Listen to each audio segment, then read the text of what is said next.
Hi, friends. Welcome back. Before we dive into this absolutely ridiculous story, please like, subscribe, and comment. And don't forget to hit the bell notification because my mother still can't figure out where it is. Every time I ask her if she saw my latest video, she says, "The bell didn't ring, so how was I supposed to know?" I swear, she's trolling me at this point. And before we jump into this madness, don't forget to check out my Amazon links in the description. As an Amazon associate, I earn from qualifying purchases, and trust me, that money goes right back into fixing the chaos I create while making these videos. Now, let's talk about this magic lamp and the genie who absolutely refused to work. So a few days ago, I went to this massive flea market. You know, the kind endless stands, weird antiques, snacks that may or may not be legal, and vendors who swear the item they're selling is one of a kind even though there are 12 more right behind them. I'm walking around,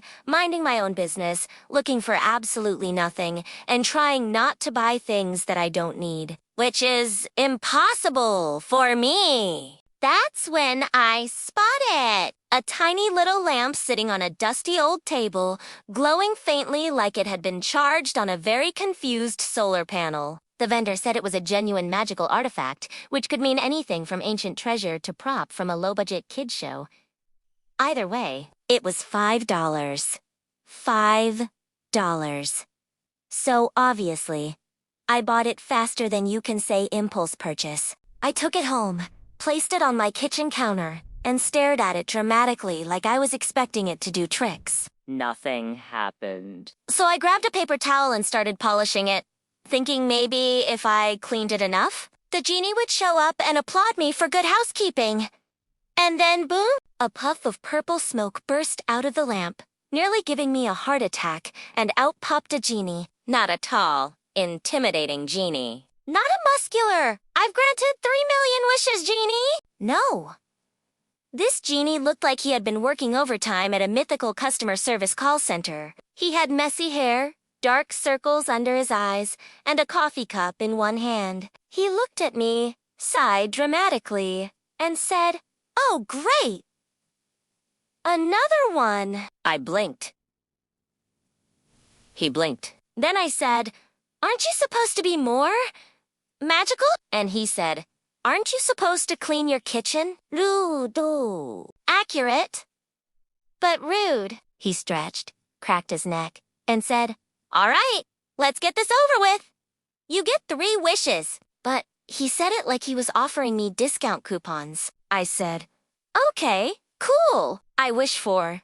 And he held up his hand and said, "Nitrogen monoxide." Let me stop you right there. I'm not doing big wishes today. I asked him, "Why not?" And he said, "Because I'm on a break." A break! From genie duties.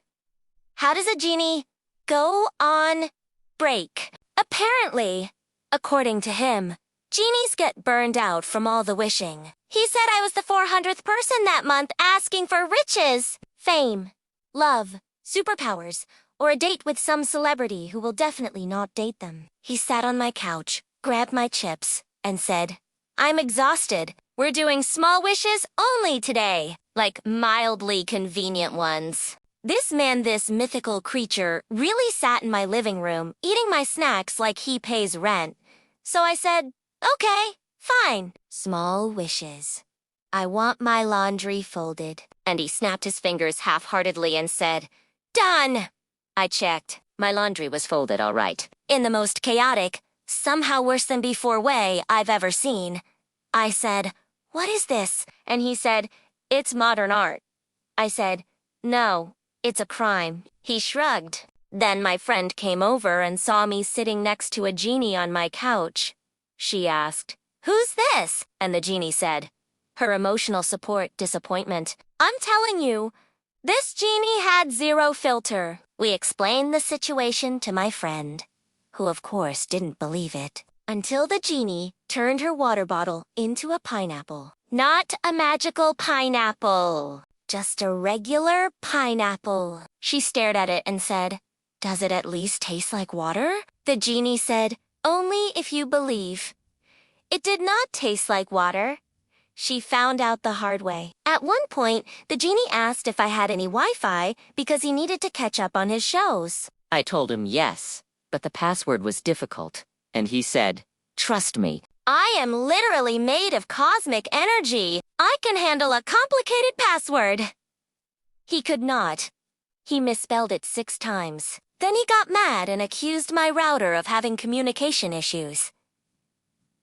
I asked him again, "Can you at least give me one real wish?" And he said, "Fine. 1. But make it simple." So I said, "I wish for a clean house." He snapped his fingers. The whole house glowed, and I thought, wow, this is going to be great. Then the lights flickered, smoke filled the room, and every item in my house teleported to the wrong place. My shoes were in the fridge.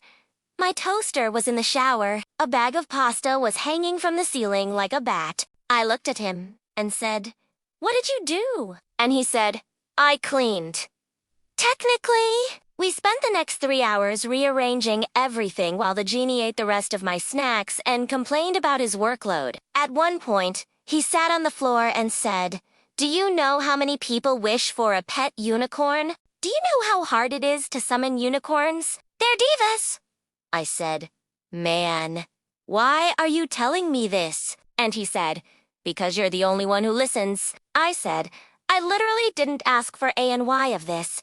He said, "Neither did I." After hours of chaos, genie drama, and enough magical mishaps to ruin a small city, the genie finally stood up, stretched again, and said, "Well, break's over." He walked back to the lamp, paused, and said, "You were honestly not the worst human I've dealt with." I said, "Wow, thank you." Then he snapped his fingers one last time and said, "Here, I'll fix everything." The house glowed again, this time beautifully. Everything returned to its place. The mess vanished, and the room sparkled clean. He even left me a bowl of fresh popcorn on the table. Then he winked and said, "Don't call me unless it's important." And disappeared into the lamp with a tired sigh. So that's how I accidentally hired a genie who just wanted a day off. Before I go, please like, subscribe, and comment. And hit the bell notification! Don't be like my mom who still claims the bell is for decoration. Thanks for watching this magical disaster. Bye!